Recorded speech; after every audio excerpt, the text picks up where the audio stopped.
Sharing Joy and Sorrow by the Brothers Grimm.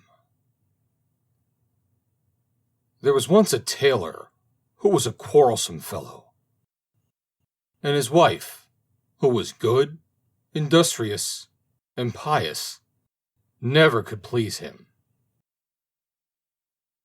Whatever she did, he was not satisfied, but grumbled and scolded, and knocked her about, and beat her. As the authorities at last heard of it, they had him summoned and put in prison in order to make him better. He was kept for a while on bread and water, and then set free again. He was forced, however, to promise not to beat his wife any more, but to live with her in peace, and share joy and sorrow with her, as married people ought to do. All went on well for a time, but then he fell into his old ways and was surly and quarrelsome. And because he dared not beat her, he would seize her by the hair and tear it out. The woman escaped from him and sprang out into the yard, but he ran after her with his yard measure and scissors, and chased her about, and threw the yard measure and scissors at her, and whatever else came his way. When he hit her, he laughed, and when he missed her, he stormed and swore. This went on so long that the neighbors came to the wife's assistance.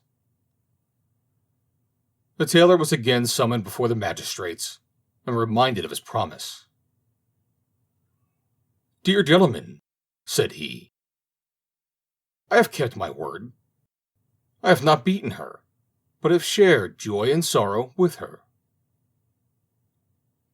"How can that be," said the judge, "when she continually brings such heavy complaints against you?" "I have not beaten her, but just because she looked so strange, I wanted to comb her hair with my hand. She, however, got away from me, and left me quite spitefully. Then I hurried after her, and in order to bring her back to her duty, I threw at her, as a well-meant admonition, whatever came readily to hand. I have shared joy and sorrow with her also, for whenever I hit her, I was full of joy, and she of sorrow. And if I missed her, then she was joyful, and I sorry." The judges were not satisfied with this answer, but gave him the reward he deserved. The End. Read by Joe DeNoia, Somerset, New Jersey, July 12th, 2020.